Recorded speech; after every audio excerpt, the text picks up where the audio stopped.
আপনার বক্তব্য আল্লাহ ভরসা অনেক শুনেছি। মোবাইল চালু যদি করি আল্লাহ ভরসা, তাহলে শুনতে পাই। আপনার আল্লাহ ভরসার একটা বক্তব্য আমাদের মনে আছে। আপনি বলছিলেন মূসা আলাইহিস সালাম আগে আগে পালিয়ে যাচ্ছেন, পিছনে পিছনে ফেরাউন ধাওয়া করছে সদল বলে।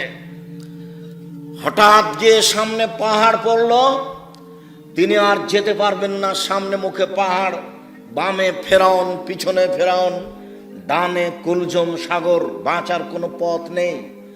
মূসা আলাইহিস সালামের সঙ্গী সাথী বললেন, ইন্নাল্লাহ মুদরাকুন, আমরা আটকা পড়েছি, আমরা এখন ফেরাউনের হাতে বন্দী। মূসা আলাইহিস সালাম বললেন, কাল্লা, কখনো নহে, অসম্ভব, এটা হতে পারে না।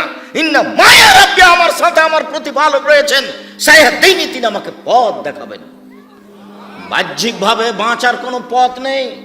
কোন সাহসে মূসা আলাইহিস সালাম বলতে পারেন যে অবশ্যই অসম্ভব, এটা হতে পারে না, ফেরাউন আমাকে ধরতে পারে না? বাহ্যিকভাবে বাঁচার কোনো পথ নেই। একমাত্র আল্লাহর উপরে ভরসা করে মূসা আলাইহিস সালাম এই কথা বলেন।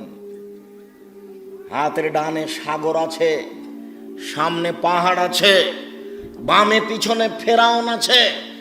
সঙ্গী সাথী বলছেন, আমরা আটকা পড়েছি, আমরা ফেরাউনের হাতে ধরা পড়েছি। তখন মূসা আলাইহিস সালাম বলছেন, কাল্লা, কখনো নহে, অসম্ভব, এটা হতে পারে না। ইন্না মায়া রাব্বি, আমার সাথে আমার প্রতিপালক রয়েছেন, সায়াহদিনী, তিনি আমাকে পথ দেখাবেন। আব্দুর রাজ্জাক সাহেব, এরপরেও কি আমি আল্লাহ ভরসা বুঝলাম? আপনি যেটা বললেন সেটা আমার মনে আছে, কিন্তু আমি কি আল্লাহ ভরসা বুঝলাম?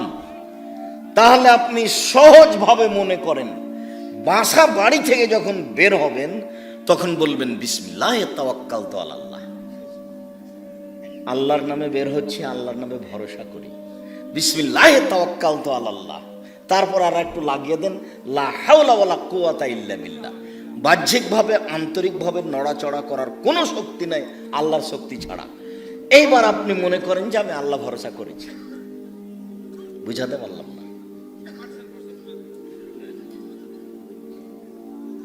এতেই আপনি মনে করবেন।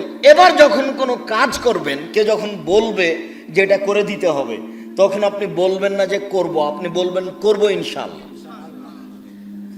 এই দুটা পথে আপনি ধরে নেন যে আমি এখন আল্লাহর উপরে ভরসা করে আছি।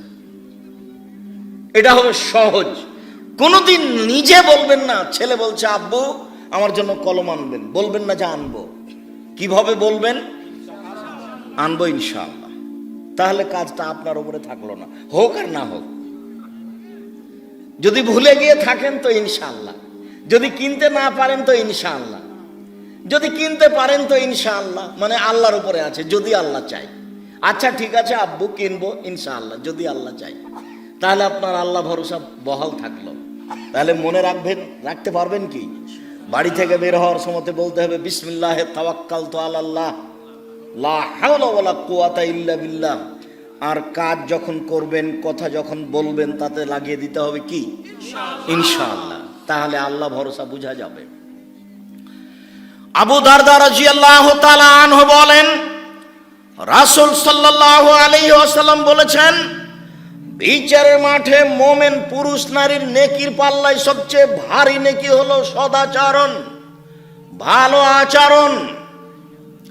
নওয়াস ইবনে সামান আনসারী রাদিয়াল্লাহু তাআলা আনহু বলেন, সালতু রাসূলুল্লাহ সাল্লাল্লাহু আলাইহি সাল্লাম মাল বিররু ওয়াল ইসমু। আমি নওয়াস ইবনে সামান আল্লাহর নবীকে একদা জিজ্ঞাসা করলাম, আল্লাহর নবী, পাপ কি জিনিস, নেকি কি জিনিস, একটু বলবেন? আমি জানতে চাই পাপ কাকে বলে, নেকি কাকে বলে। তখন আল্লাহ রাসূল উত্তরে বললেন, আল বিররু হুসনুল খুলুক, নেকি হচ্ছে ভালো আচরণ। তিনি বললেন না নেকি হচ্ছে তাহাজ্জুদ, তিনি বললেন না নেকি হচ্ছে কোরআন তেলাওয়াত, তিনি বললেন না নেকি হলো হজ, তিনি বললেন না নেকি হলো সুবহানাল্লাহ বলা। তিনি জিজ্ঞাসার উত্তরে বললেন নেকি হলো ভালো আচরণ। মনে থাকবে না মনে হয়? জিজ্ঞাসাটা কি ছিল? নেকি কি জিনিস? কোনো সময় বউ স্ত্রীকে গালি দিবেন না, যখন তখন। এ তো গ্রামে বাড়ি, একটু 19-20 হলে স্ত্রীকে গালি দিবেন না। স্ত্রী খুব দামি সম্পদ, মহিলারা খুব দামি সম্পদ, কথায় কথায় তালাক দিয়েন না। আর ভুলেও কোনোদিন বইয়ের নামে অ্যাকাউন্ট খুলে বিদেশে যাবেন না। বাপের সাথে গন্ডগোল হয়েছে হোক, অ্যাকাউন্ট বাপের নামে খুলতে হবে। স্ত্রীর নামে যদি অ্যাকাউন্ট খুলে বাইরে যান, স্ত্রী আপনার যতই ভালোবাসার বস্তু হোক না কেন, কয়দিন পরে সবটি টাকা নিয়ে চলে যাবে। যত জিজ্ঞাসা আছে আমার কাছে, তার শতকরা 30% জিজ্ঞাসা এটা আছে। এ কাজ ভুলেও করবেন না। সদাচরণ পাওয়ার সবচেয়ে পৃথিবীতে বড় হকদার বাপ মা। বাপ মায়ের সাথে ঝগড়াঝাঁটি ঝামেলা আছে, কথাই ঠিক। এরপরেও বাপ মা আমার ভালো আচরণ সবচেয়ে বেশি পাবে, কথাও ঠিক। কোনোদিন বাপ মায়ের মুখের উপরে রাগ করে কিছু বলে কিছু সফলতা আনার চেষ্টা করিয়েন না। বইয়ের যখন টাকা পয়সা সব কিছু নেওয়া হয়ে যাবে, তখন আপনাকে ছেড়ে চলে যাবে, তবে আপনার বাপ আপনাকে ছেড়ে যাবে না। ছেড়ে যাওয়ার পথ তার কাছে নেই, ছেড়ে যাওয়ার পথ তার কাছে নেই।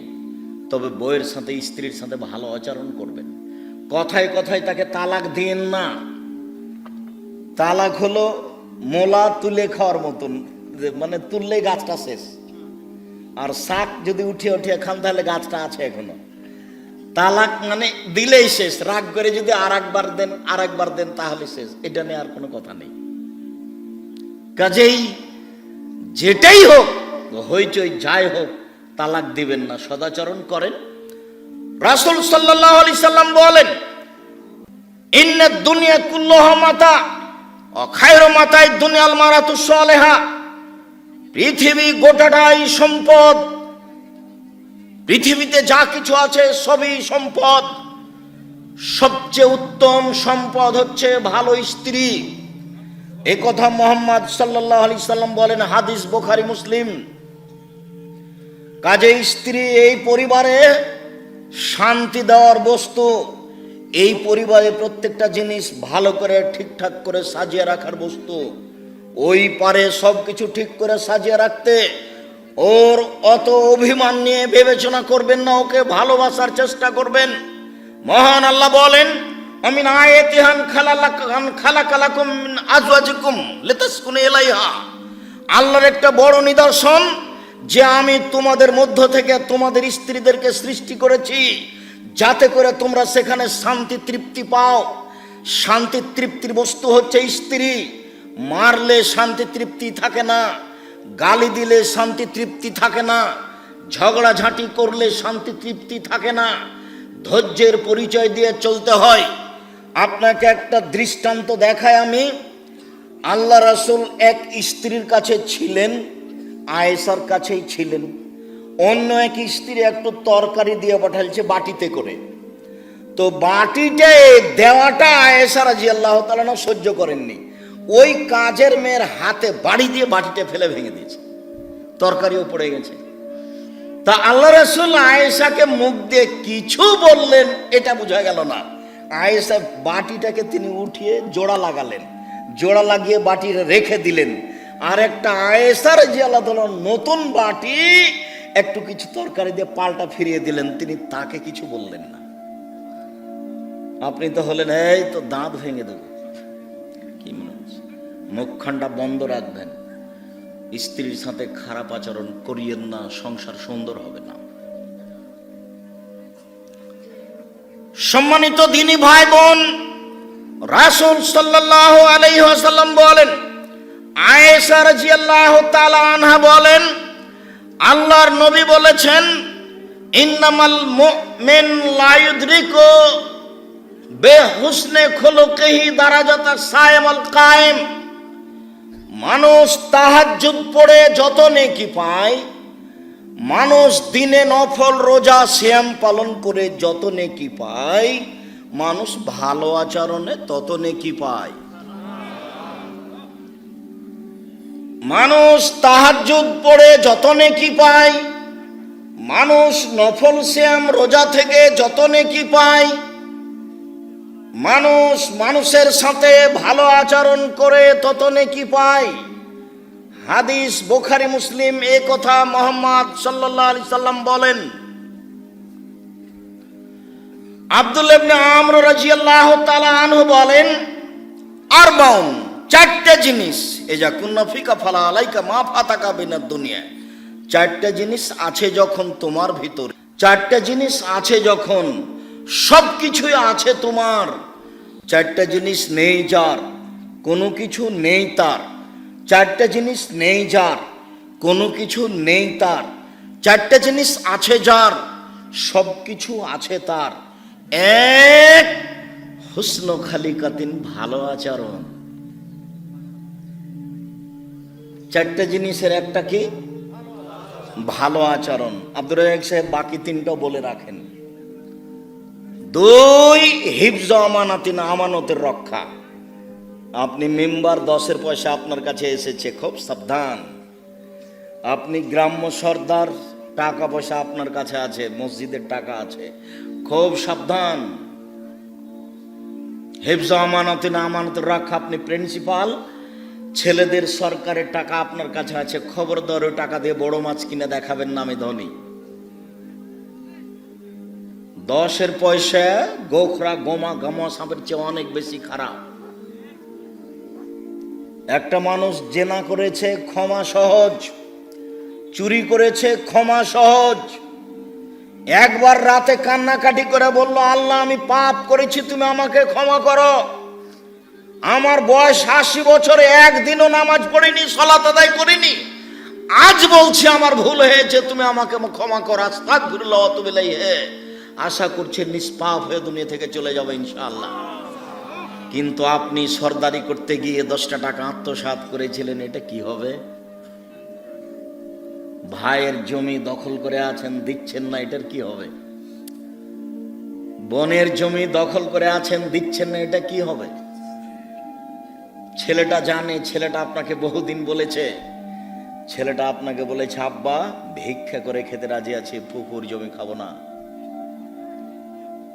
ভিক্ষা করে খেতে রাজি আছি, ফুফুর জমি খাবো না। দাদা মারা গেছে, সকালে আপনি জমি পাবেন, বিকেলে আমার ফুফু ভাগ পাবে, এ কথা নয়। যখন আপনি পেয়েছেন তখনই আমার ফুফু পাবে, এ কথাই ঠিক। 10-এর পয়সা নষ্ট করে, মানুষের হক নষ্ট করে, বোনের হক নষ্ট করে, ছেলেদের হক নষ্ট করে জান্নাত কেনার চেষ্টা করেন না, জাহান্নামের সিদ্ধান্ত আগেই হয়ে আছে। হক নষ্ট পাপ, বদনামের পাপ, খুব বড় মহাপাপ। গোখরা সাপ দংশন করলে আপনি একাই মারা যাবেন। ওসর জাকাত ফেতরা না দিলে গোটা পরিবার মারা যাবে। 10-এর পয়সা ভক্ষণ করলে গোটা পরিবার মারা যাবে। বনের জমি না দিলে গোটা পরিবার মারা যাবে, কেউ রক্ষা পাবে না। আল্লাহর নবী বলেন, কুল্লু লাহমিন নাবাতা মিনাস সাওতে কানাতিন নার আওলা বিহি। যেই ছেলে মেয়ে আহাল পরিবার হারাম উপায়ে বাড়ে, এদের জন্য জাহান্নাম যথেষ্ট। এ কথা মুহাম্মদ সাল্লাল্লাহু আলাইহি সাল্লাম বলেন। তিনি বলেন, লায়াদখুলুল জাসাদা গুযিয়া বিল হারাম, লায়াদখুলুল জাসাদাল জান্নাতা গুযিয়া বিল হারাম। ওই শরীর জান্নাতে যাবে না যেই শরীর হারাম উপায়ে বাড়ে।